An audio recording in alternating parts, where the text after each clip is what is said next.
क्योंकि उनको भी पता है कि वो परफॉर्म नहीं कर पा रहे। तब कुछ एम्प्लॉय चूज करता है कि oh my god, I am being bullied, harassed by my manager, ये इन्वॉल्व था। तो हमें क्या था, बहुत सारे पार्टीज के अगेंस्ट पे एक नहीं होता है जनरली। दिखा तो रहे हो आप, इंटरव्यू दे रहे हो हेडसेट में, पर बात कोई दूसरा कर रहा है कि रवि ने XYZ में काम किया है, रिज्यूमे में लिखा है और हमारे पास डॉक्यूमेंट्स भी है, पर एक्चुअली XYZ कंपनी एग्जिस्ट ही नहीं करता है। 30 कंपनीज ऐसी थी fake company. E commerce company के लिए 20,000 बड़ा नहीं है, पर वहाँ पे कुछ एक तो गड़बड़ फाइनली आइडेंटिफाई किया कि 3 अकाउंट से जहाँ से बहुत ज्यादा, मतलब हर एक ऑर्डर जो है कुछ टाइम के गैप पे आइटम मिसिंग पे रिपोर्ट किया गया है। और तो ढूंढते हमें मिला कि एग्जैक्टली तो नहीं है, बट जिस एड्रेस पे ये डिलीवर हो रहा है और हमारा एक एम्प्लॉय का जो एड्रेस है, वो जो गर्लफ्रेंड है, दोनों आमने सामने रहते हैं। इंडिया में केसेस जो है वॉल्यूम वाइज कम है, कॉम्प्लेक्सिटी बहुत ज्यादा होता है। ऐसे ही मीटिंग में कैजुअली इन्फॉर्म किया कि मैंने देखा ये सारा चीजें, और वहाँ पे मेरे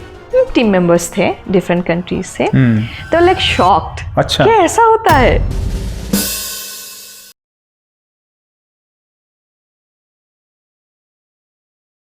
जय हिंद दोस्तों, स्वागत है आपका एक बार फिर से द एक्सपीरियंस मैटर्स के नए एपिसोड में।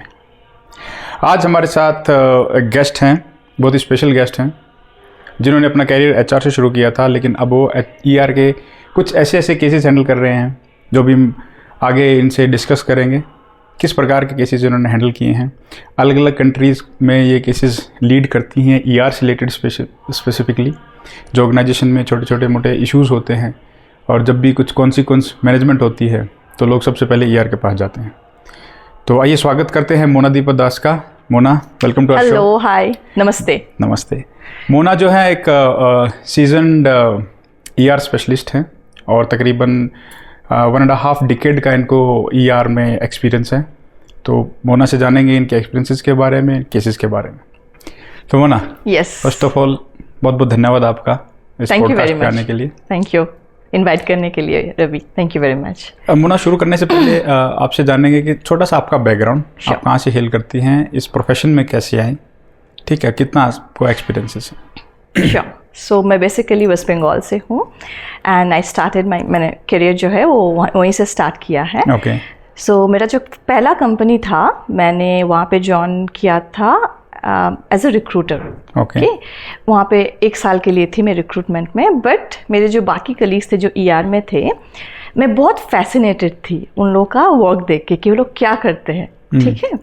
एंड मैं हमेशा से चाहती थी कि अगर कभी मौका मिले तो मैं उनमें जाना चाहूँगी, उस प्रोफाइल में। वो सर्कमस्टेंसेस ऐसे बन गया कि उन लोगों ने खुद मुझे ऑफ़र किया कि क्या तुम रिक्रूटमेंट से ER में आना चाहोगे, and I grab that opportunity कि मुझे तो चाहिए ही था। तो उन लोगों के लिए भी बहुत अच्छा हुआ कि उन लोग प्रपोज करने वाले थे, वो लोग श्योर नहीं थे कि मैं राज़ी होंगी भी कि नहीं, एंड मेरी तरफ से पूरा हाँ था क्योंकि मैं चाहती थी उस प्रोफाइल में जाने के लिए। एंड वहाँ से मेरा जर्नी स्टार्ट हुआ, मैं ER में आई, बट तब I am talking about 2012-13। Okay. तब क्या हुआ था ना, वो प्रोफाइल जो है अभी जिसको HR बिजनेस पार्टनर बोलते हैं एंड एम्प्लॉय रिलेशन, वो ना ओवरलैपिंग एक मर्ज प्रोफाइल था। okay. जहाँ पे लोग बिजनेस पार्टनरिंग भी करते थे मेरे प्रोफाइल में, at the same time ER matters जो है वो भी हम लोग मैनेज करते थे। सो क्या होता था, वहाँ का तब का स्ट्रक्चर थोड़ा अलग था। जैसे कि कोई एक बिजनेस यूनिट हो गया और एक प्रोसेस हो गया, ऐसा ओके, LOB बोलते थे हम लोग, लाइन ऑफ बिजनेस। सो एक ER एक LOB जो है वहाँ पे डेडिकेटेड रहेंगे, जो वहाँ पे एट्रिशन हो गया, ओके, वहाँ पे जो परफॉर्मेंस मैनेजमेंट को ड्राइव करना एट्सेट्रा, ये सब करना, अलॉन्ग साइड हम लोग का जो एम्प्लॉय रिलेशंस मैटर जो होता है वो मैनेज करना। वो करते करते वही मेरा प्रोफाइल था काफ़ी दिनों तक। एंड देन मेरा जो प्रोफाइल में थोड़ा सा शिफ्ट हुआ कि मैं एकदम फोकस रोल, जो सिर्फ जो एम्प्लॉय रिलेशन है वहाँ पे मैं आ गई। आई थिंक ये चीज़ भी इवॉल्व हुई है। yes. पहले आप बोले दोनों क्लब थे, एक ही बंदा दोनों काम करता था, फिर धीरे धीरे जैसे इवोल्यूशन हुआ, इवॉल्व हुई, तो ये दोनों सेपरेट एंटिटी हो गए। अभी जितने भी सारे बड़े कंपनीज आप देखेंगे, not taking any names, but वहाँ पे आपको बिजनेस पार्टनरिंग और ER अलग मिलता है, करेक्ट, बिकॉज ऑफ बहुत ही ज़्यादा फोकस रोल है। उन दोनों का जो रोल का जो ऑब्जेक्टिव है जो अचीव करना चाहते हैं वो बहुत डिफरेंट है। क्या क्या डिफरेंस है? थोड़ा सा छोटा डिफरेंट है। बिजनेस पार्टनर्स जो है वो फोकस्ड है बिजनेस पे, they are the face of HR human resource department to the business. So उन लोग का कुछ भी हो जाए, स्ट्रैटेजिक जो पार्टनरिंग होता है वो लोग करते हैं, ठीक है। जबकि ER का रोल होता है जो एम्प्लॉय और एम्प्लॉयर का रिलेशनशिप है, वहाँ पे आपका डिसिप्लिन आ जाता है, परफॉर्मेंस आ जाता है, वहाँ पे ग्रीवेंस मैनेजमेंट आ जाता है, डिफरेंट काइंड ऑफ हरासमेंट जो होता है वो मैनेज हो जाता है। और वहाँ पे थोड़ा थोड़ा लीगलिटी भी आ जाता है कि लीगली हम क्या कर सकते हैं, क्या नहीं कर सकते, हमारा जो लॉ ऑफ द लैंड है वो क्या बोलता है। हाँ, तो ऐसे वो दोनों जो प्रोफाइल है बहुत ज़्यादा डिफरेंट है। बट पहले वो दोनों एक साथ में थे तो हम लोग सब कुछ करते थे, अभी थोड़ा फोकस्ड हो गया है। ओके, तो बुना, थैंक्स फॉर द बैकग्राउंड। अब आपसे जानेंगे, आपने जो अभी तक जो काम किए हैं ER में, किस तरह के ज़्यादातर केसेस आप लोगों के पास आते हैं और उसको कैसे टैकल करते हैं आप लोग? ओके, सो आई थिंक ये डिपेंड करता है कंपनी टू कंपनी। ओके, क्योंकि आपका कंपनी का कल्चर कैसा है वो डिफाइन करते हैं। वो मैंने एटलीस्ट मेरे एक्सपीरियंस से मैं बोल रही हूँ, उसके बेसिस पे होता है। फॉर एन एग्जांपल, मैंने बहुत सारे इंडस्ट्रीज़ में काम किए हैं, जैसे कि आपका टेलीकम्युनिकेशन हो गया, ई-कॉमर्स हो गया। प्रोफाइल मेरा मोर और लेस सेम था, बट इंडस्ट्री डिफरेंट था। मैंने IT में काम किया है, मैंने बैंक में भी काम कर रही हूँ। ओके, बट अभी आप टेलीकम्युनिकेशन देखोगे तो वहाँ पे क्या होता है, वहाँ पे आपका जो रोल है, मैक्सिमम जो एम्प्लॉयज़ है आपका क्वाइट यंग है वो लोग, उन लोगों का सैलरी, जो लोग टेलीकॉलर्स होते हैं, सैलरी उतना ज़्यादा नहीं होता है, but at the same time बहुत ज़्यादा काम का प्रेशर होता है। वो बंदा एक डेस्क में बैठ के वो कस्टमर का कॉल लेता है, जब कस्टमर को सुनता है, उसको बहुत सारा चीज़ें सिस्टम पे नेविगेट करना होता है, बहुत सारे एप्लीकेशंस होता है। करेक्ट, ठीक है। एट द सेम टाइम कभी कभी आपका कस्टमर आयरेट भी होते हैं, बहुत गुस्से में कॉल कर रहा है, कुछ प्रॉब्लम है, हम लोग ही कर लेते हैं जब हमारे को प्रॉब्लम होती है। तो उसको मैनेज करना, कंसर्न को समझना, उसके लिए सोल्यूशन आइडेंटिफाई करना, उसको रिले करना, एट द सेम टाइम उसको नोट भी करना होता है। तो वो ना जॉब जो है बहुत स्ट्रेसफुल है, ठीक है। बट उसके अगेंस्ट पे आपको उतना ज़्यादा सैलरी नहीं मिलता है कंपेयर टू आपका एक इंजीनियर पकड़ लो, हाँ, सॉफ्टवेयर डेवलपमेंट जो लोग हैं उसमें कम होता है सैलरी। करेक्ट। तो उन लोगों में ना क्या होता है, वो एब्सकॉन्ड होने का टेंडेंसी बहुत ज़्यादा होता है। तो आप टेलीकॉम इंडस्ट्री में देखोगे एब्सकॉन्डिंग एक बहुत बड़ा चैलेंज है, वहाँ पे लोग एब्सकॉन्ड बहुत ज़्यादा होते हैं। नाउ कमिंग टू के IT, जो IT नॉर्मल सर्विस कंपनी बोल रही हूँ मैं, वहाँ पे क्या होगा, वहाँ पे आपको ऐसा एब्सकॉन्डिंग टाइप का चैलेंज नहीं मिलेगा, बट वहाँ पे परफॉर्मेंस का प्रॉब्लम हो सकता है। और वहाँ पे एक है प्रोसेस ब्रीचेस, बिकॉज क्या होता है ना, IT कंपनीज में उन लोग के जो इंजीनियर्स हैं या फिर जो भी रोल है, वो बहुत सारे क्लाइंट के लिए आप एलोकेट करते हो, राइट। अब क्लाइंट का डिमांड बहुत ज़्यादा होता है कि मुझे ऐसा चाहिए, ये ऐसा नहीं कर रहा है, वैसा नहीं कर रहा है। क्लाइंट के कुछ स्पेसिफिकेशन है, specially when the client is like कि आपका मेडिकल सेगमेंट में हो या फिर बैंकिंग सेगमेंट में हो, उन लोग का बहुत ज़्यादा रूल्स एंड रेगुलेशंस हो सकता है डेटा प्रिवेसी को लेके, ठीक है। तो वहाँ पे क्या होता है ना, प्रोसेस ब्रीचेस बहुत सारा होता है, ठीक है। अभी आप बैंक का बात करोगे तो अगर बैक ऑफिस है तो प्रोसेस ब्रीचेस बहुत कम होता है, एब्सकॉन्डिंग ऑलमोस्ट होता नहीं है, क्योंकि बहुत ही स्टेबल टाइप का कल्चर है, बहुत एम्प्लॉय सेंट्रिक है। Again I am saying this from my experience, okay. But वहाँ पे जो चैलेंजेस जब आपको आता है, जो केस आता है, वॉल्यूम वाइज वो ज़्यादा नहीं होता है, बट उसका कॉम्प्लेक्सिटी बहुत ज़्यादा बढ़ जाता है, ठीक है। जब भी वो चीज़ आता है हमारे पास, वो बहुत ज़्यादा कॉम्प्लेक्स है। जैसे कि कोई लेट्स से एक person bullying and harassment face कर रहे हैं, and it's been very long, right, ठीक है। वो लोग सोचे कि हाँ ठीक हो जाएगा, चलो अभी नहीं, थोड़ा और देख लेते। बट जब हमारे पास आता है, क्या होता है ना, वो उनके सर से ऊपर चला गया है सिचुएशन, तब हमारे पास आते हैं। तो वो क्या होता है ना कि डिपेंड करता है, एज आई मेंशन, कि कंपनी कैसा है, कल्चर कैसा है, उसके ऊपर थोड़ा थोड़ा आपका जो केस कैटेगरी होगा वो डिपेंड करता है। ओके, तो आपने जैसे बताया कि आप अलग अलग इंडस्ट्री में जब आपने काम किया है, हैंडल किए हैं, कोई केस आप हमसे शेयर कर सकते हैं कि कैसा केस आता है और कैसी कॉम्प्लेक्सिटीज़ आती हैं उसके अंदर? श्योर। और कैसे आप उसको हैंडल करते हो, कौन कौन सी टीम्स लगती हैं उसको हैंडल करने में? ER इज डेफिनेटली एक होता है, उसके अलावा भी कुछ आपको कोई हेल्प, बेसिकली एक तो लाइन मैनेजर हो गया, बिजनेस हेड्स हो गए, और क्या क्या हेल्प लगती है और कैसे कॉम्प्लेक्सिटीज़ जो आती हैं उसको आप कैसे हैंडल करते हो और कौन कौन सी? श्योर। सो कोई भी इन्वेस्टिगेशन के लिए नाउ कोई कंपनीज है जहाँ पे ER end to end investigation करते हैं। ओके। कोई कंपनीज है ना, आई एम टॉकिंग अबाउट कोई भी इन्वेस्टिगेशन हो। सो वो इन्वेस्टिगेशन जो है वो थेफ्ट रिलेटेड हो सकता है, वो फ्रॉड रिलेटेड हो सकता है, वो सेक्सुअल हरासमेंट, तो कुछ भी कैटेगरी का इन्वेस्टिगेशन हो तो जनरली ER करता है। कोई कंपनीज है जहाँ पे ER जनरली जैसे कि हरासमेंट, SH ये सब करते हैं, बट जब थेफ्ट और फ्रॉड हो गया तो अलग से हमारा जैसे कि इंटीग्रिटी रिलेटेड या फिर एथिक्स रिलेटेड जो एक छोटा सा टीम होगा वो लोग इन्वेस्टिगेट करते हैं। अच्छा, ओके। तो एथिकल रिलेटेड अलग से टीम होती है चीफ? हाँ, कोई कंपनीज में डिपेंड करता है कि कैसा है कंपनी का स्ट्रक्चर कैसा है, बट मेनी कंपनीज में ER जो है वो एंड टू एंड इन्वेस्टिगेट करते हैं। कोई भी कैटेगरी का हो, इन्वेस्टिगेशन है तो ER ही करेंगे। मैंने ऐसे भी देखा है कोई कंपनी जहाँ पे वहाँ पे अलग से इन्वेस्टिगेशन डिपार्टमेंट है। Okay, so they are neither ER और वो लोग इंटीग्रिटी या फिर एथिक्स के भी नहीं है, वो लोग अलग से उनका काम सिर्फ इन्वेस्टिगेशन उस फंक्शन का नाम ही है इन्वेस्टिगेटिंग टीम। ओके, सो वो लोग बस कोई भी है ना एम्प्लॉय रिलेटेड इशू होगा तो इन्वेस्टिगेट करते हैं। अच्छा, बट वो बहुत ही रेयर होता है ऐसा। ठीक है, तो ये स्ट्रक्चर हो गया।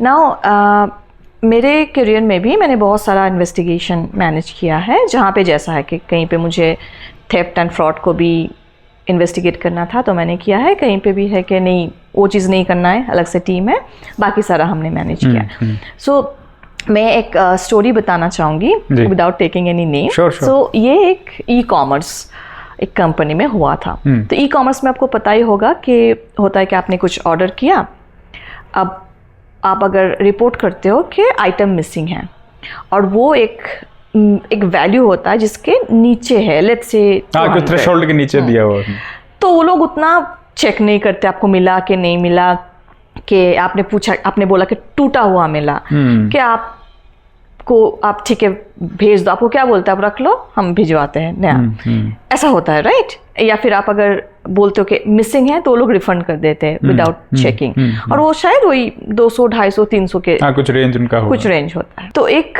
कंपनी में जहाँ मैं काम कर रही थी वहाँ पे हमारा एक प्रोसेस था ई-कॉमर्स का, और वो ई-कॉमर्स का ईमेलिंग प्रोसेस था, जहाँ पे वो लोग ऐसे टाइप के बहुत सारे क्वेरीज आते थे। उसमें से ऐसा भी था कि मेरे पास कस्टमर का ईमेल आया कि आइटम मिसिंग था, अप्रूव कर दिया। अभी वो हमारे लिए क्लाइंट हुए जो ई-कॉमर्स कंपनी के बारे में मैं बोल रही हूँ। अब उनका भी एक रिस्क टीम होता है जो आइडेंटिफाई करता है कहीं पे कोई गड़बड़ तो नहीं चल रहा है, तो पैटर्न कोई नजर आ रहा है उनको, बार बार कोई एक ही चीज अप्रूव कर रहा है कि नहीं। तो उन लोगों ने ऐसा कुछ हरकतें देखे और हमें रिपोर्ट किया। तो हमें इन्वेस्टिगेट करना था कि कैसे हो रहा है, क्यों हो रहा है, और हमारा कोई बंदा है कि नहीं, हमारे कंपनी से कोई है कि नहीं। तो हम लोगों ने छानबीन करना स्टार्ट कर दिया, एंड धीरे धीरे हम करते हुए हमने देखा कि रिसेंटली लास्ट 6 महीने का डेटा हमने उठाया, उसमें से हमने निकाला कुछ कॉमन जो अकाउंट है या फिर नंबर्स है, ऐसे हम लोगों ने उसको उठाया, उसको रिव्यू किया। रिव्यू करके पता चला कि उसमें से एक लॉट है जो कि एग्जैक्टली 3 अकाउंट से है, 3 अकाउंट 3 मोबाइल नंबर से कनेक्टेड है, पर उन लोगों का एड्रेस सेम है। अच्छा, तीनों अकाउंट का एड्रेस सेम हाँ, जो डिलीवरी एड्रेस है वो सेम। थोड़ा सा टाइम लगा क्योंकि ये हमें बहुत कुछ बैकग्राउंड में चेक करना होता है, क्योंकि हमारे पास ये डेटा नहीं होता, अगेन क्लाइंट से मंगवाना पड़ेगा। ठीक है, तो हमने फाइनली आइडेंटिफाई किया कि 3 अकाउंट से जहाँ से बहुत ज़्यादा, मतलब हर एक ऑर्डर जो है कुछ टाइम के गैप पे के नहीं है, आइटम मिसिंग पे रिपोर्ट किया गया है, और क्योंकि उनके कम अमाउंट का था, 200-300 का था ये।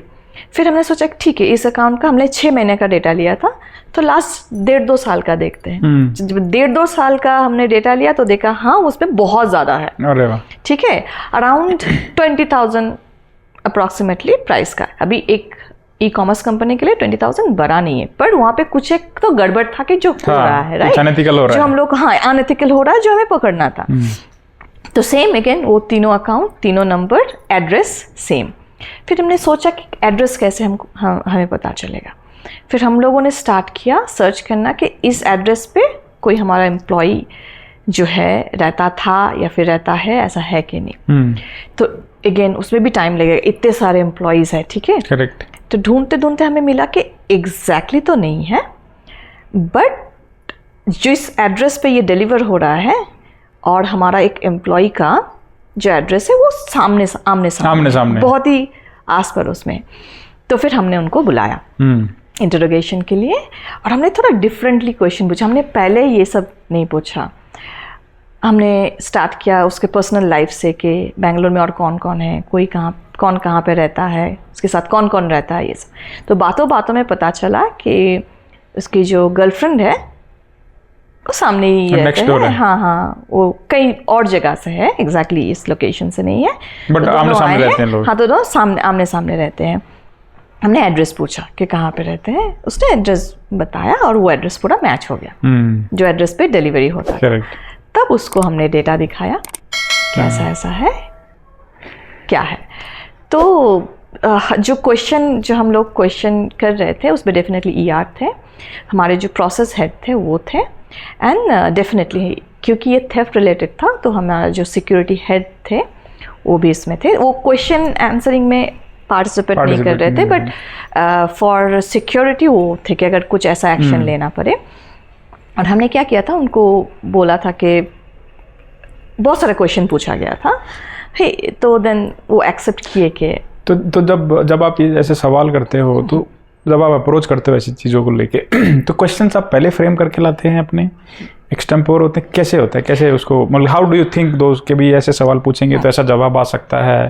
बिकॉज अब एक्सपीरियंस के बाद पता चल जाता है ना आपको, एक्सपीरियंस के बाद कि अगर मैं ये सवाल पूछूंगा तो ये जवाब इसका डेफिनेटली आएगा, है ना। तो इसको कैसे सवाल पूछे, ओपन एंडेड क्वेश्चन कैसे रखेगी ताकि इन्फॉर्मेशन ज़्यादा है, तो वो कैसे आप डिफाइन करते हो, कैसे उसको वो करते हो?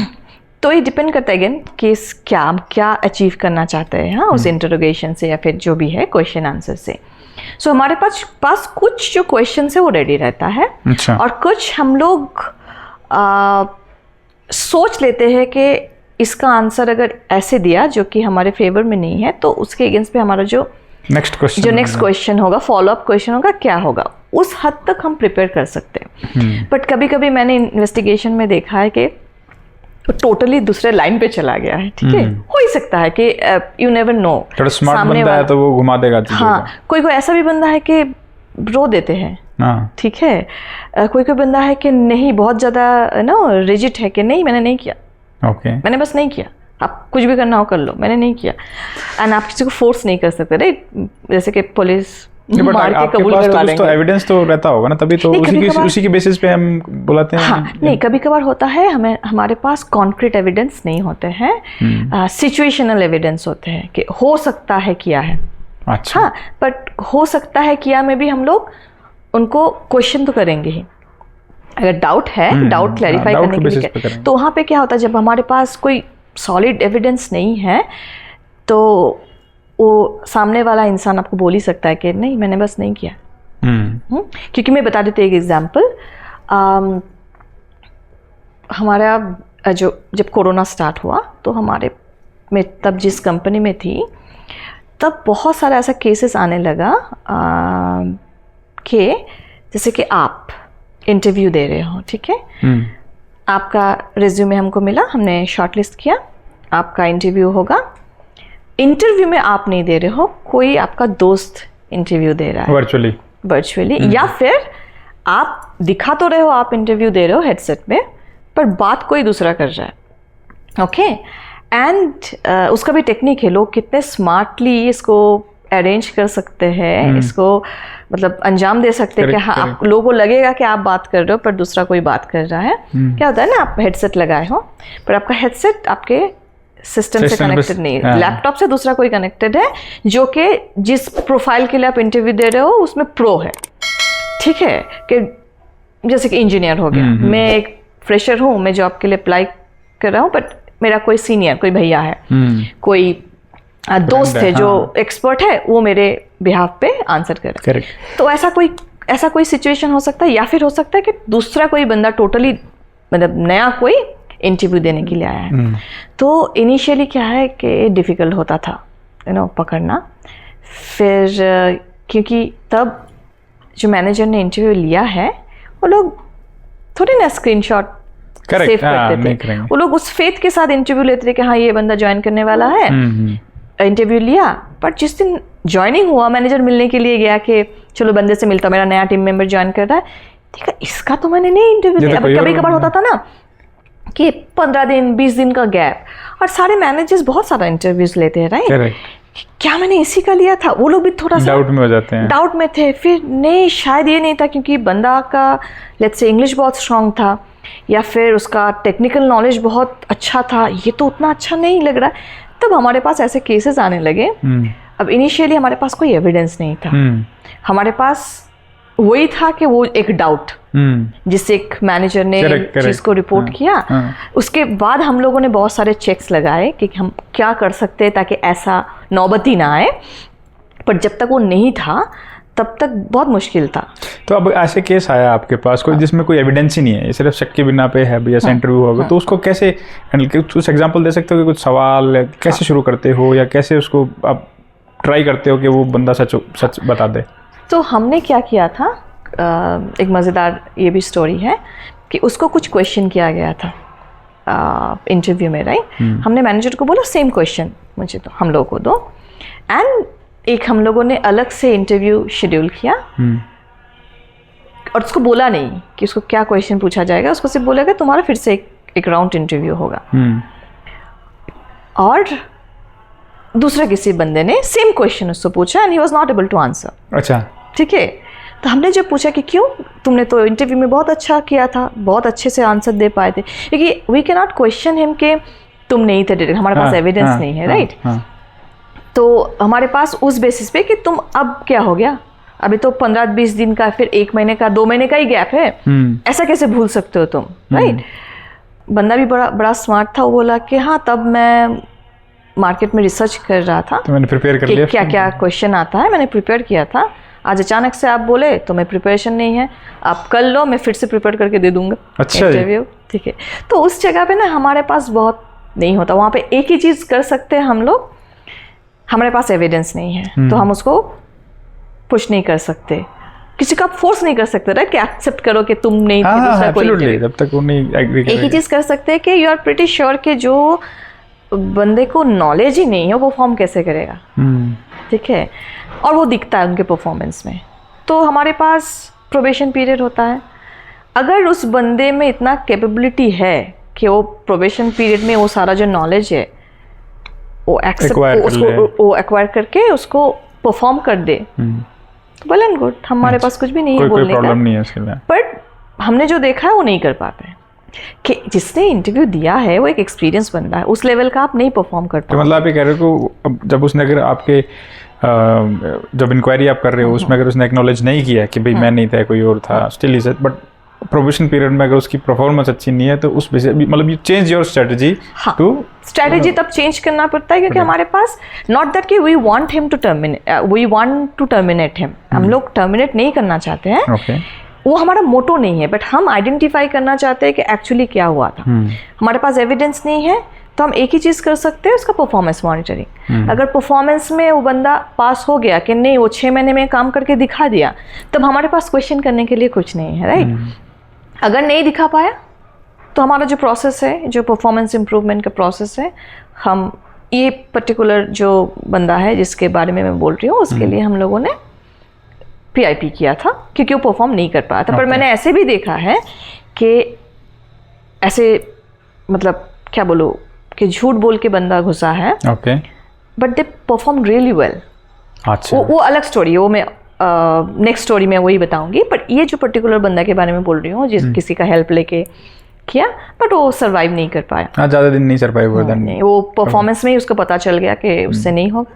तो हम लोग जो होता है प्रोबेशन में, हम जो एक्शन लेना होता है वो हम लेके फिर वो निकल गया कंपनी से। वैसे दूसरे बंदे का आपने बताया, दूसरा का क्या केस था? तो दूसरा और एक टाइप का स्टोरी है, वो है अगेन कोरोना में, क्योंकि हम लोग सब घर से काम कर रहे थे, वर्चुअली काम कर रहे थे। तो हमारे पास कुछ ऐसा इन्फॉर्मेशन आया, जो हमारे वेंडर पार्टनर थे जो बैकग्राउंड वेरिफिकेशन करते थे, कि एक लिस्ट दिया उन लोगों ने कि इतने सारे एम्प्लॉयज़ हैं जिनका जो एक्सपीरियंस दिखाया गया है। लेट्स से मैं रवि का एग्जांपल लेती हूँ कि रवि ने XYZ में काम किया है, रिज्यूमे में लिखा है और हमारे पास डॉक्यूमेंट्स भी है, पर एक्चुअली XYZ कंपनी एग्जिस्ट ही नहीं करता है। अच्छा, कंपनी फेक है। तो कंपनी कैसा होता है? स्यूडो कंपनी होते हैं। एक कुछ तो रजिस्ट्रेशन वगैरह कर लिया, एक छोटा सा कहीं पे रूम ले लिया, फिर घर से ही होता है। वो ऐसे कुछ बंदे को कैप्चर करते हैं, अट्रैक्ट करते हैं, जिनके पास लेट्स से उतना अच्छा मतलब एजुकेशन में उतना अच्छा स्कोर्स नहीं है। हो ही सकता है बंदा इंटेलिजेंट है, पर कभी कभार आपका जो एजुकेशन सिस्टम है उसके ऊपर जो आपका जो स्कोरिंग होता है हमेशा आपके इंटेलिजेंस के साथ वो टैली नहीं करता है हमेशा, राइट? तो शायद उसका स्कोर कम है, बट बंदा इंटेलिजेंट काम कर लेगा। या फिर उसके पास एक मतलब एक्सपीरियंस नहीं, वो एक आईटी कंपनी में ज्वाइन करना चाहता है, बट उसके पास एक्सपीरियंस नहीं, क्योंकि मैक्सिमम कंपनीज देखते हैं कि एक्सपीरियंस है कि नहीं इस प्रोफाइल में। करेक्ट। वो क्या करते हैं, थोड़ा बहुत सिखा लेते हैं काम और उसको एक fake offer letter, relieving letter, pay slips, अच्छा ठीक है, इनफैक्ट के बैंक अकाउंट डिटेल्स का आपका सैलरी गया हुआ है, अच्छा ये यहाँ तक पूरा उसको दे देता है। उसके अगेंस्ट जो लोग चार्ज करते हैं, कोई कंपनीज लाइक ऐसे सूडो कंपनीज जो होते हैं 25, 30, 50, 60 ऐसे चार्ज करते हैं, उन लोगों को सब कुछ मिल जाता है। तो ऐसा फंडा होता है उस कंपनीज का। तो हमारे पास एक लिस्ट आया और कैसे उन लोगों को पता चला कि थोड़ा थोड़ा जब वो जो सिचुएशन थोड़ा बेटर होने लगा, जब थोड़ा सा अलाउ हुआ कि हम जाके कुछ कर सकते हैं, तो हमारे जो वेंडर पार्टनर है they have gone to an extent कि वो लोग उस कंपनी का जो एड्रेस है रजिस्टर्ड वहाँ पे जाके चेक करने। अच्छा, जो बीजीवी वाले होते हैं लोग। हाँ, बैकग्राउंड वेरिफिकेशन। नाउ क्यों वो लोग ऐसे किए, उसका भी एक स्टोरी है कि ये सारे बड़े कंपनीज नहीं थे, बहुत छोटा छोटा कंपनीज थे। And most of the time हमने जो पूछा वो लोग हाँ ठीक है ये बंदे ने काम किया, पर उन लोगों को लगा कि एक बार देखते हैं, क्योंकि बड़े कंपनीज आपको पता है कि ये है, ठीक है, छोटे कंपनीज का उतना सारा इन्फॉर्मेशन नहीं होता इंटरनेट में। तो उन लोगों ने एक प्रोजेक्ट स्टार्ट किया कि हम लोग जाके देखते हैं, और सारे लोकेशन पे वो लोग नहीं है। अच्छा, जो रजिस्टर किया गया है। कितने थे अप्रोक्स, एनी आईडिया कितने नंबर थे वो? अराउंड 30 ऐसा। अच्छा, 30 कंपनीज ऐसी थी, फेक कंपनी रजिस्टर्ड थी जिसमें लोगों ने काम करके। और ऐसा मैंने जो देखा है वो most of them were based in Bangalore and Hyderabad. अच्छा, ठीक है, बिकॉज़ उनको टेक्निक आईटी का एक्सपीरियंस चाहिए होता है। एग्जैक्टली, ठीक है। तो ये दो लोकेशन में ज़्यादा था as far as I recall. तो ऐसा केसेस आए, तो हमारे पास क्या प्रूफ क्या है, करेक्ट। हम कैसे बैकग्राउंड वेरिफिकेशन करते कि रवि ने ज्वाइन किया, रवि ने बोला XYZ में काम किया है, मैंने XYZ में ईमेल लिखा कि क्या भाई रवि ने काम किया है, उन लोगों ने बोला हाँ काम किया है, दी एंड। अच्छा, उसके अलावा कुछ नहीं है कोई, क्योंकि उन्होंने तो हमें बोला है उस जिस कंपनी में भी काम किया है, उन लोगों ने क्या बोला कि हाँ he has worked with us for XYZ, क्योंकि उन लोगों के पास डेटा है, राइट, किसको क्या सर्टिफिकेट दिया है। तो वो सारा तो उन लोगों के पास है। तो फिर हमारे पास प्रूफ क्या, हमारे पास एक ही अगेन प्रूफ नहीं है, एक डाउट है कि जो हमारे वेंडर पार्टनर जाके जो वेरिफिकेशन किया है वहाँ पे नहीं है। अब जब भी हम एम्प्लॉयज से पूछने लगे, एम्प्लॉयज आर लाइक मैम तब तो था, क्योंकि बहुत देर टाइम हो गया, right, they have been let's say कि हमारी जो कंपनी है हो गया 6-8 महीना हो गया है। अच्छा, ज्वाइन किए 1 साल हो गया ज्वाइन किए हैं। तो फिर हाँ, मतलब 1 साल के बाद स्ट्रॉन्ग प्रूफ नहीं है। मैम तब तो था, तब तो हम जाते थे, अभी कोरोना में बहुत सारे कंपनीज उठ गए थे, बहुत सारे कोरोना में चले गए, तो उन लोगों के पास एक एलिबाई था कि कंपनी उठ गया होगा। मैम मुझे तो नहीं पता, मैं तो कब का छोड़ चुका हूँ, आप पूछ लीजिए उनसे, क्योंकि that is the standard way of verification कि आप कंपनी को ईमेल करते हो, और यहाँ पे हर कंपनी से पॉजिटिव फीडबैक है कि हाँ रवि ने भाई काम किया है। तो उसको कैसे हम लोग काउंटर करे। तो वहीं पे जो मैं बता रही थी कि हमने बहुत सारे ऐसे एम्प्लॉयज़ को देखा उस लिस्ट में से कि जो कि हमने जब मैनेजर को बोला कि मैनेजर को इन्फॉर्म करना है राइट कि ऐसा ऐसा हुआ है, मतलब हम इन्वेस्टिगेट कर रहे हैं, हमें एग्जैक्टली नहीं पता क्या हुआ है, बट एलिगेशन ऐसा है कि शायद उसने जहाँ पे काम किया वो है ही नहीं। राइट। एंड वहाँ पे 3-4 एम्प्लॉयज़ थे जो कि टीम के बेस्ट परफॉर्मर है। अच्छा। हाँ, वही सरप्राइजिंग था। तो वही हमें क्वेश्चन मतलब आता है हमारे मन में कि हो ही सकता है कि उसका कुछ रीज़न से एजुकेशनल जो हमारे मार्कशीट्स होते हैं वहाँ पे कम नंबर है, but they really performed well. हाँ, दूसरा हो सकता है उसको कोई ब्रेक ना मिला हो जिसकी वजह से वो काम ना कर पा रहा हो। एग्जैक्टली, बहुत सारे रीज़न हो सकते हैं राइट। बट जब हमारे कंपनी में ज्वाइन किए 2-3 उनमें से था, सब कोई नहीं अगेन, बट 2-3 ऐसा था जो कि बहुत अच्छे परफॉर्मर थे, टीम के टॉप परफॉर्मर थे। तो फिर उसको अल्टीमेटली उस सिचुएशन को कैसे हैंडल? ठीक है, आप मान लो आउट ऑफ 30-40 जो भी नंबर था उसमें से आप चलो 10 मान लोगे, 10 जो थे अच्छे परफॉर्मर थे, बाकियों का क्या किया? अगेन बहुत ही डिफिकल्ट था ये सारे केसेस को क्रैक करना। उसमें से कुछ हम लोग क्रैक कर पाए थे। थोड़ा सा जो इंटरोगेशन होता है थोड़ा स्ट्रिक्टली करना पड़ता है वहाँ। अच्छा, आप बता सकते हो कैसे सवाल पूछते हो? कुछ अगर आप शेयर कर सकते हो, किस तरह के आप सवाल करते हो जब आप मान लो फॉर एग्जांपल मैं हूँ तो मेरे कैसे सवाल करोगे ऐसे केसेस में आप? अच्छा, तो अगेन सवाल का जो टेक्निक होता है, एक आप तो ओपन एंडेड क्वेश्चन कर सकते हो जो कि हम जनरली यूज़ करते हैं SH बुलिंग एंड हरासमेंट, क्योंकि वहाँ पे ना बहुत सारा सिचुएशन होते हैं। ठीक है, कि उसने मुझे ऐसे बिहेव किया, इसके बाद ये किया, आप उसके बाद कैसे फील किए, मैंने ऐसा फील किया, आपने किस को, ओपन एंडेड क्वेश्चन, ताकि वो ज़्यादा से ज़्यादा एक्सप्लेन कर पाए। बट जहाँ पे हम लोग टेक्निकलिटी पे आ जाते हैं वहाँ पे ना आपको बहुत स्पेसिफिक और फोकस्ड क्वेश्चन करना होता है कि आप वहाँ से वहाँ कितने दिन के लिए काम किए थे, अच्छा कौन से फ्लोर में था ऑफिस, ऐसा टाइप का क्वेश्चन। अच्छा, आपको याद है ये कितना दूर पे था ऑफिस आपके, जो कहीं पे भी लोकेशन पे, लेट्स से मेट्रो स्टेशन है, मेट्रो स्टेशन से कैसा कितना दूर था, आप कैसे कम्यूट करते थे वहाँ पे। तो ना छोटे छोटे सवाल जो आप अगर ऑफिस में गए हो तो आपको पता होगा। अगर मैं काम करती थी वहाँ पे, चाहे वो 2 साल पहले भी हो, कि हाँ मैं यहाँ पे रहती थी, यहाँ से बस पकड़ती थी, ऐसे हम लोग जाते थे। तो हम लोग अगेन जहाँ पे आपका बुलिंग हरासमेंट नहीं है, टेक्निकल हम लोग उस चीज़ को इन्वेस्टिगेट कर रहे हैं, वहाँ पे ना ऐसा टाइप का क्वेश्चन जो एकदम टू दी पॉइंट हो, डिटेल में हो, कि आपका कौन वहाँ पे लीडर था, मैनेजर कौन था, वो है लिंक्डइन में है, आपके सर्कल में है, आप उसको नाम फुल नेम दे सकते हो, क्योंकि आपको होगा राइट, आप अगर कहीं पे काम किए हो मैनेजर, आजकल लिंक्डइन में कौन नहीं होता है।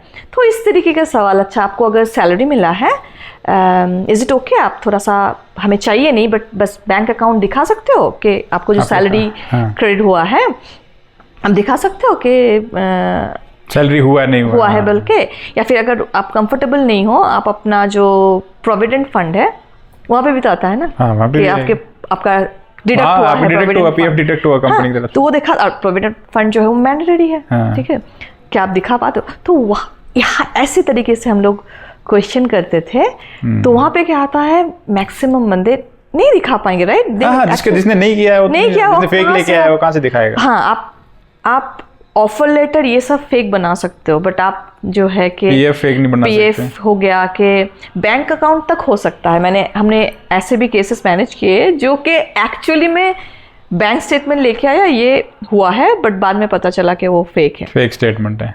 ठीक है, जब हम लोगों ने वेरीफाई किया फर्दर, वो फेक निकला। बट मतलब इंसान इस हद तक चला जाता है कि बैंक अकाउंट तक फेक, बट अगेन पीएफ नहीं आप फेक कर सकते। आप अगर किसी के अंडर में काम किए हो, आप कैसे उनको इतना जल्दी भूल सकते हो कि हाँ मैंने रवि के अंडर में काम किया है। अब रवि वो कहीं पे मिल भी नहीं है, कहीं पे लिंक्डइन में कहीं पे नहीं है, तो या फिर कोई कलीग, कौन कौन था आपके, कुछ तो होगा, कुछ तो नाम होगा। तो वैसे टाइप के क्वेश्चन हम लोग जनरली पूछते हैं। तो मोना, जब आप बात करते हैं ये केसेस के, आप अलग अलग कंट्रीज भी मैनेज करते हैं, अलग अलग कंट्रीज में केसेस, चाइना हो गया है ना, यूएस हो गया, आपने बताया, तो ज़्यादातर केसेस किस कंट्री से आते हैं? ओके, सो अगेन आपका डिपेंड करता है कि आप किस कंपनी में हो। हाँ, एंड मैं अभी जहाँ पे काम कर रही हूँ, मेरा एक्सपीरियंस जो है इससे पहले सिर्फ मैं इंडिया का जो एम्प्लॉयज़ है वही मैनेज करती थी। ठीक है। अभी जो मेरा रिसेंट कंपनी है, अभी जहाँ पे काम कर रही हूँ, वहाँ पे थैंकफुली मुझे अपॉर्चुनिटी मिला कि मैं जो दूसरे कंट्रीज़ है उसका केसेस मैनेज करती हूँ। बट अगेन मैंने जो डिफरेंस देखा है दैट इज़ इंडिया में केसेस जो है वॉल्यूम वाइज कम है, बट उसका वॉल्यूम वाइज कम है, या बट अच्छा। उसका कॉम्प्लेक्सिटी बहुत ज़्यादा होता है। ओके। एंड उस एक केस को इन्वेस्टिगेट करने में आपको 2-3 महीना कभी कभार लगता है। एग्जाम्पल दे सकते हैं कोई? जैसे कि कोई बुलिंग हरासमेंट हो गया। ओके। नाउ कोई अगर आपको बोलता है कि मैं पिछले 2-3 सालों से I am facing this challenge, आपके बहुत सारे इंसिडेंट्स होते हैं, राइट? वो जो आपके सामने है, जो कंप्लेन कर रहे हैं, करेक्ट, कि मैंने ये फेस किया। लेट्स से क्या होता है ना, आपको ह्यूमन साइकोलॉजी समझना पड़ेगा। अगर कोई बंदा बहुत दिनों से एक चीज़ को झेल रहा है, सो बॉटल अप होता रहता है, वो स्टोर होता रहता है, बस्ट हो जाएगा। पर तो आपका जब शेयर होता है आपके पास, अब जो आपका कंप्लेनेंट है वो हमेशा समझ नहीं पाते हैं कि मैंने 3 साल लगा दिया, 2 साल लगा दिया, मैंने कुछ एविडेंस है उस सिक्योर नहीं किया, मेरे पास कोई प्रूव नहीं है मैं जो दिखा पाऊँ, जो इन्वेस्टिगेटर है। राइट। बट उनके लिए क्या है, कोई इमोशनल ट्रॉमा है कि I am facing this, let's say, and जब वो शेयर करता है तब it's like a big one. अच्छा। उसके पास एटलीस्ट 15-20 एलिगेशन होगा कि मेरे साथ ये हुआ, ये हुआ, ये हुआ, ये इन्वॉल्व था, ये इन्वॉल्व था। तो हमें क्या था, बहुत सारे पार्टीज़ के अगेंस्ट पे ये एक नहीं होता है जनरली, इसने भी किया, उसने भी किया, ये चला गया, लेट्स से ये आया उस रोल पे, इसने भी किया, क्योंकि we are talking about 3-4 years। तो तब मैटर बहुत कॉम्प्लेक्स हो जाता है, क्योंकि हम अभी एक जन का बात नहीं कर रहे, हम जो इन्वेस्टिगेट कर रहे हैं, बहुत सारे पर्सन का जो बिहेवियर है वो हमारे इन्वेस्टिगेशन के दायरे में है, तो वो बहुत लेंदी चलता है। और गिवन के 3-4 साल हो गया है, लेट्स से एविडेंस के नाम पे कुछ भी नहीं है, ठीक है, लेट्स से कोई एक विटनेस थे पर चले गए, करेक्ट। तो हमारे लिए बहुत डिफिकल्ट हो जाता है। हम पूरे शिद्दत के साथ कोशिश तो करते हैं कि जितना भी हो हम निकाल पाए, बट बहुत चैलेंजिंग हो जाता है, क्योंकि जो आपके कंप्लेनेंट है उनका एक्सपेक्टेशन है मैं ईआर के पास आई हूँ या फिर आया हूँ, ये सॉल्व कर देंगे। Absolutely. पर उन लोगों को ये, मतलब उन लोग के वो ये ओवरलुक कर जाते हैं कि इनके भी एक लिमिटेशन है। अगर मेरे पास एविडेंस नहीं है और ये बहुत पुराना डेटेड कंसर्न्स में रेस कर रही हूँ या रहा हूँ, इन्वेस्टिगेटर का भी एक लिमिटेशन होता है। ऐसा नहीं कि हम नहीं चाहते हैं कि नहीं करेंगे इन्वेस्टिगेट, बट कैसे करें? हाँ, देखा अपने दायरे में, जो कंपनी के दायरे में रह के आप कर सकते हो, उसके बाहर के अगर बंदा चला गया, एग्जैक्टली, क्योंकि हम लोग जनरली जो बंदा चला गया उसको इंटरव्यू नहीं करते हैं, राइट? जो है वो है। तो तब थोड़ा सा इस टाइप के केसेस इंडिया में काफ़ी आते हैं कि बुलिंग एंड हरासमेंट। और एक चीज़ है मैं हाईलाइट करना चाहूँगी, आपका कुछ जेन्युइन बुलिंग एंड हरासमेंट है कि एक्चुअली में फेस करते आ रहे हैं। नाउ ये अलग बात है कि वो हरासमेंट कैटेगरी में आता है कि नहीं, बट कुछ तो अनफेयरनेस है जो उन लोगों ने फेस किया, ये एक अलग कैटेगरी है। कुछ आपको ऐसे मिल जाएंगे, और ये आपको जनरली ऐसे एम्प्लॉयज़ में मिलेंगे जो परफॉर्म नहीं कर पा रहे। अच्छा, ठीक है, क्या होता है, आप परफॉर्म नहीं कर पा रहे हो, तो यूजुअली क्या होता है, आपका जो मैनेजर है आपके साथ इनिशियली फीडबैक शेयर करेंगे, उसको डॉक्यूमेंट करेंगे कि भाई तुम इम्प्रूव करो, देखो ये एक्सपेक्टेशन है, तुम मीट नहीं कर पा रहे हो, ये चाहिए हमें, ठीक है। फीडबैक से भी जब बात नहीं बना, वो आते हैं यार के पास, तब हम रिव्यू करते हैं कि क्या क्या फीडबैक दिया गया है, कहाँ पे कंसर्न है, और अगर वैलिड है वो कंसर्न, तो हम कोचिंग प्रोग्राम रखते हैं या फिर परफॉर्मेंस इम्प्रूवमेंट प्लान इनिशिएट कर देते हैं। बट क्या होता है ना, जब कुछ एम्प्लॉयज़ होते हैं कि जब देखते हैं उन लोग के पास और कोई चारा नहीं बचा है, अभी तो पीआईपी है, और दे नो कि पीआईपी में वो लोग सक्सेस नहीं कर पाएंगे, क्योंकि उनको भी पता है कि वो परफॉर्म नहीं कर पा रहे हैं। तब कुछ एम्प्लॉय चूज करता है कि oh my god, I am being bullied and I am harassed by my manager, क्योंकि और वो चीज़ को थोड़ा सा खींच के और थोड़ा जो स्टे है उसको एक्सटेंड हो जाएगा, मतलब 2 महीने 3 महीने 4 महीने से एक्सटेंड हो जाएगा। जैसे कि आपका सोचो कि PIP 2 महीने का है, परफॉर्मेंस इंप्रूवमेंट प्लान 2 महीने का, मतलब लेट्स से 8 वीक के लिए आपको डाला गया है। आप पहले 3-4 वीक में आपको पता चल गया आपसे नहीं हो पा रहा है, बट अगेन आपको एक जॉब भी सिक्योर करना होता है। आप और हो ही सकता है कि आपको पता है कि आप 1 महीने में नहीं कर पाओगे। आपको अपने कैपेबिलिटी के बारे में जनरली पता होता है लोगों को, राइट? तो क्या करता है कभी कभार, अगेन सब नहीं, कि ओह माय गॉड अभी जो है कि मेंटल वेलबींग है, कुछ डेफिनेटली पर्सन के लिए वो जेन्युइन होता है, ठीक है। कोई लोग बहुत ज़्यादा डिफ़िकल्ट पर्सनल सर्कमस्टेंसेस से गुजरते हैं जिनके लिए रियली सपोर्ट चाहिए होता है, और बहुत सारे कंपनी सपोर्ट वो देता भी है, वो फ्लेक्सिबिलिटी, वो एकोमोडेशन कोई भी रिक्वेस्ट का देते हैं। बट बहुत सारे इसका फ़ायदा लेने की कोशिश करते हैं कि oh I am not mentally fit, I am not I am mentally stressed out, I am being this and that. क्या होता है वो क्रिएट कर देता है, फिर वो एक केस आता है यार के पास। कुछ दिन तो लगेगा यार को इन्वेस्टिगेट करने में कि वो जेन्युइन है, 1.5 महीना 2 महीने तो लगेंगे इसको रिजॉल्व करने। अगर at the end of the investigation ये पता भी चले कि नहीं वो जो एलिगेशन था वो सब्सटैंशिएटेड नहीं है, कोई भी उसको नहीं किया, इट्स जस्ट कि सबने उसको परफॉर्मेंस के बारे में बताया कि तुम्हारा फीडबैक नहीं है, which is not being harassment, पर उसको तो थोड़ा 1.5-2 महीने का टाइम मिल गया ना। तो कुछ लोग ऐसे करते हैं। कुछ लोगों का एक्सपेक्टेशन होता है कि भाई मुझे और टाइम क्यों नहीं दिया जा रहा है, क्यों बस 8 महीने का PIP, क्यों थोड़ा सा और ज़्यादा मेरा मैनेजर कंसिडरेट नहीं है। तब उन लोग का वो चीज़ होता है कि फ्रस्ट्रेशन, वो टाइम बाय नहीं करना चाहते हैं, बट उन लोग का एक फ्रस्ट्रेशन होता है। And I am talking about psychology here, okay, कि किसी का एम होता है कि थोड़ा सा बड़ा लो, थोड़ा सा टाइम मिल जाए तो कि मैं बाहर में जॉब ढूंढ पाऊँ। किसी का होता है कि फ्रस्ट्रेटेड है अपने हालात से कि मैं नहीं कर पा रहा हूँ, क्यों मेरा मैनेजर या फिर कंपनी मुझे और थोड़ा सा टाइम नहीं देगा। वहाँ पे वो लोग ऑब्जेक्टिविटी जो है लूज करते हैं कि कंपनी आपको रखा है काम करने के लिए, आपको टाइम दिया गया है, आपको ट्रेनिंग दिया गया है, आपको कोचिंग भी किया गया है, आपको दिखाया गया है कि आप कहाँ पे लैक कर रहे हो, बट आप नहीं इम्प्रूव कर पाए। एंड दैट इज़ व्हेन के करते हैं कंपनी परफॉर्मेंस इम्प्रूवमेंट प्लान, ये सब इनिशिएट करते हैं, बट कोई उस चीज़ को ले नहीं पाता है पॉजिटिवली, और they are just frustrated and के करते हैं एलिगेशन कि हाँ I have been bullied and harassed, manager supportive नहीं है। तो वो भी अगेन, तो उसमें जब आपने बताया कि इंडिया में तो हरासमेंट के केसेस जो ऐसे मतलब इस तरीके के ज़्यादा आते हैं, फिर फॉरेन कंट्रीज जैसे चाइना हुआ, US हुआ या और दूसरी कंट्री, उसमें किस प्रकार के केसेस आते हैं? मेरा जो एक्सपीरियंस रहा है, मैं जापान के बारे में बोलना चाह रही हूँ। जापान में आप अगर देखोगे दे आर मतलब बहुत ही हार्ड वर्किंग पीपल। मतलब उन लोगों जैसा हार्ड वर्किंग आपको बहुत रेयर मिलेंगे। लोग बहुत ज़्यादा डिसिप्लिन होते हैं, okay, and they are very focused, result oriented person. हाँ, वो लोग बहुत लॉन्ग आवर्स काम करते हैं कि जो देना है डिलीवरेबल से दे देंगे ऐसा।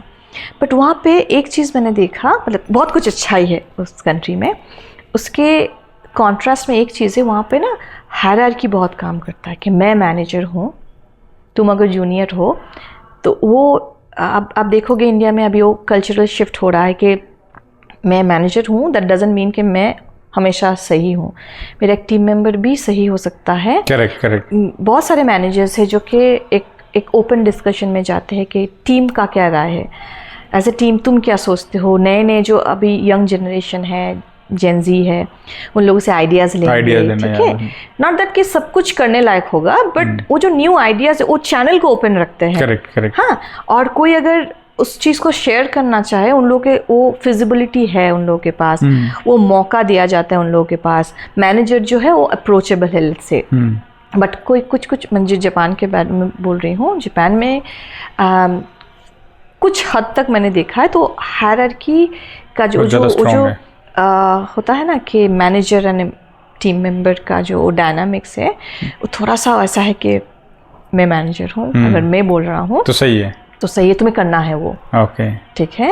अगर कुछ अगेन सिचुएशन में हो ही सकता है कि हाँ मैनेजर सही है, बट वो जो एक अप्रोच है कि हाँ ठीक है तुम्हारा जो सजेशन है सही नहीं भी हो, but I at least listen to it, कि मैं सुनूंगी तुमने क्या बोला, करने लायक नहीं है तो ठीक है, मैं बता दूंगी तुमको, देखो इसमें ये चैलेंज है। उधर जापान में ऐसा नहीं है?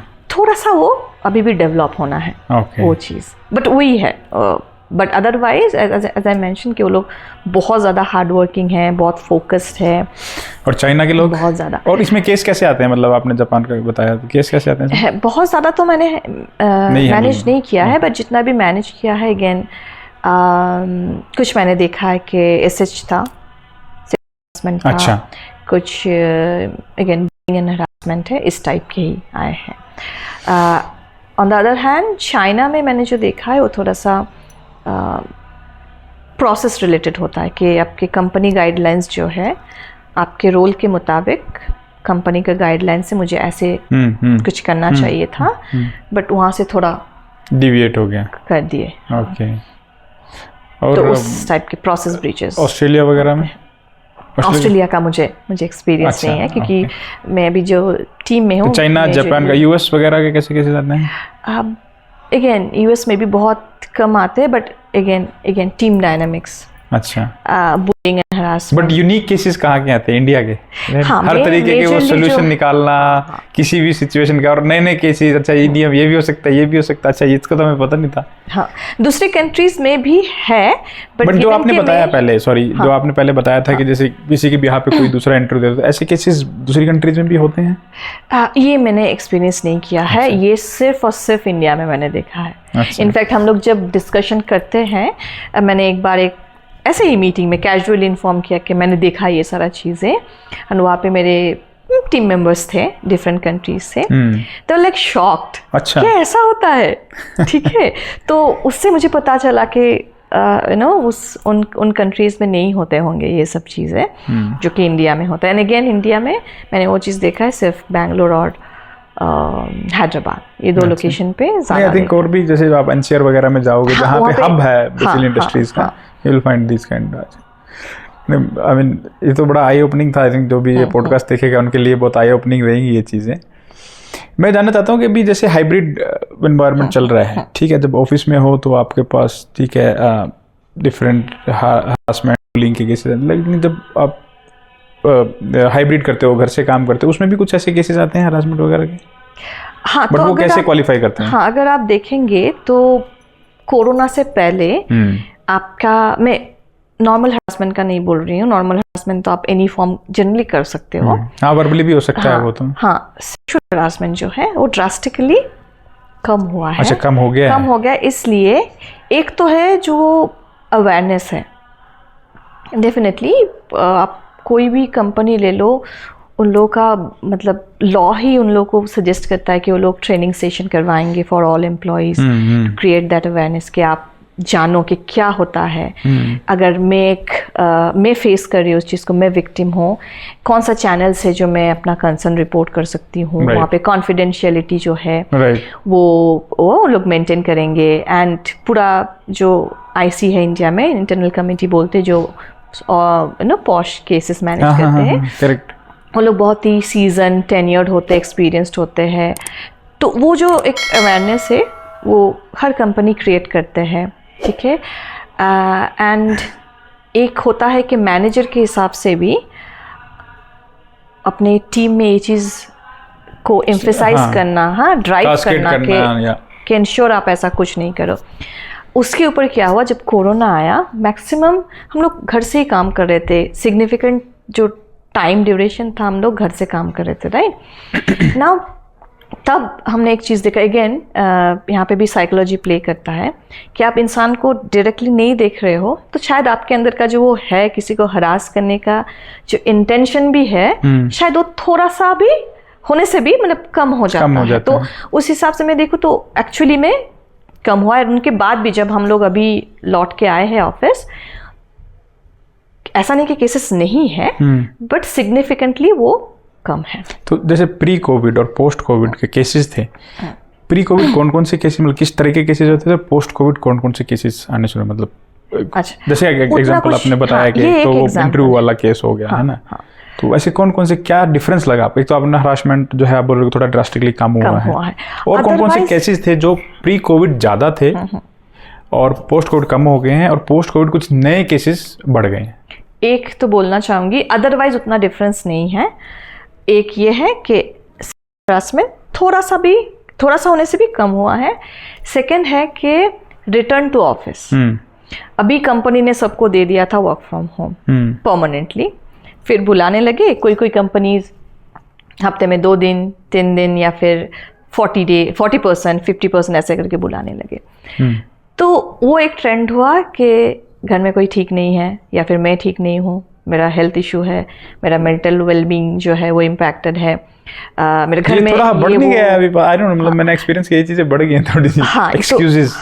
तो ये इनिशियली बहुत ज़्यादा बढ़ा था, क्योंकि आप एक लॉन्ग ड्यूरेशन के बाद फिर से आपको बुलाया जा रहा है, तो वहाँ पे बहुत सारे थे, मतलब मैं बोलूँगी कि मैक्सिमम रिटर्न हो गए, उसमें से कुछ आपके होते हैं राइट कि नहीं आना है। करेक्ट। क्या होता है ना, जब भी आप स्पेशली आप एक स्टेट पे काम कर रहे हो, बट होम टाउन अलग स्टेट पे, हाँ, वहाँ पे ज़्यादा वहाँ पे क्या होता है, एक बार घर चला गया हाथ से आने का, क्योंकि आप जब बाहर रहते हो आपका एक अलग से एक्सपेंडिचर होता है, पर अब घर से क्या है, वो पैसा आपका बच रहा है, वो भी एक कंसर्न है कि मैं कुछ तो पैसा सेव कर पा रहा हूँ, तो वो एक है कि नहीं आना चाहते थे, बट धीरे धीरे वो चीज़ कम होता जा रहा है, क्योंकि अभी सब कंपनीज बुलाना स्टार्ट कर दिए। अभी लोगों को पता है कि अगर मैं कोई अच्छा कंपनी में काम करना चाहती हूँ या फिर चाहता हूँ, मुझे कुछ 2-3 दिन तो, अगर 5 दिन भी नहीं पर 2-3 दिन तो एटलीस्ट जाना पड़ेगा। हाँ, तो अभी शिफ्ट हो रहा है फिर से नॉर्मल, तो लोग दोबारा सेम उसमें आ रहे हैं। बट ये एक चैलेंज देखा था, और एक देखा था ड्यूरिंग कोरोना अवेलेबिलिटी। अच्छा, क्योंकि ऑनलाइन मतलब कोई तो मॉनिटर करने के लिए है नहीं, ठीक है, बहुत सारे ऐसे केसेस आते हैं कि अरे भाई बंदा है ही नहीं, उसका जो हम लोग टीम्स यूज करते हैं या फिर कोई और चैनल जो भी, मतलब ग्रीन डॉट नहीं दिखा रहा उसका, नहीं है, उसको पिंग करो कोई रिस्पॉन्स नहीं है, 2 घंटा बाद रिस्पॉन्स आ रहा है, तो वो एक कंसर्न डेफिनेटली था। अगर वहाँ पे भी कोई अगर टाइम बाउंड काम नहीं है कि मुझे 8 घंटे में ही खत्म करना है, बस खत्म करने से मतलब है, और मैं बीच में 2 घंटा गायब थी, but at the end of the day मैं अपना काम कंप्लीट कर रहा हूँ, तो मैनेजर ने मैंने वो नहीं देखा, मैनेजर्स वेर क्वाइट रीजनेबल के ठीक है बंदा कंप्लीट तो कर रहा है काम, इट्स ओके, बट कोई जगह पे कोई आपका रोल ही ऐसा होता है कि मेरा को उस टाइम पे करना है, हाँ, जहाँ पे कुछ प्रोसेस होते हैं, टाइम बाउंड है, हाँ टाइम बाउंड है कि इस टाइम पे मुझे करना है, अगर उसमें आप 2 घंटा 3 घंटा नहीं हो, you can not extend and expect कि मैं तब बाकी बाद में जाके कंप्लीट कर दूंगी। तो वो कुछ कंसर्न था, अनअवेलेबिलिटी जो है या फिर अनरिस्पॉन्सिवनेस के नहीं है, फ़ोन उठाता नहीं है, चैट में बात नहीं करता है, बट वो भी धीरे धीरे सॉर्टेड हो गया, क्योंकि हम अभी फिर से back. Thanks Monika. I think जो आपने अभी तक कुछ एक्सपीरियंसेस जो शेयर किए हैं, आई होप कि इस पॉडकास्ट की मदद से बहुत लोगों तक वो जाएंगे और they may get some feel a value add into it. So I think now we wanted to conclude this podcast at this moment, because अगर नहीं करेंगे तो टाइम ज़्यादा इंटरेस्टिंग है, I don't want to lose this time with you. बहुत interesting है, नए cases जो सुन रहा हूँ, बड़ा मज़ा आ रहा है उसको कैसे इन्वेस्टिगेट करते हो, लेकिन ताकि ये लोगों तक पहुँच सके, लोग इसको अच्छे से ग्रास्प कर सकें। आई होप कि इससे मैंने जो भी कुछ भी शेयर किया, अगर लोगों को थोड़ा सा भी जानकारी मिले इससे, so डेफिनेटली बहुत जानकारी मिलेगी, एंड आई थिंक ये जो हमारी कन्वर्सेशन है जारी रहेगी फ्यूचर पॉडकास्ट में भी, यहाँ से हम इसको शुरू करेंगे और फिर नेक्स्ट लेवल पे लेके जाएंगे कि अगली नए किस्से जो आपके इन्वेस्टिगेशन के वो शेयर करेंगे लोगों के साथ। Thank you very much. Thank you for inviting.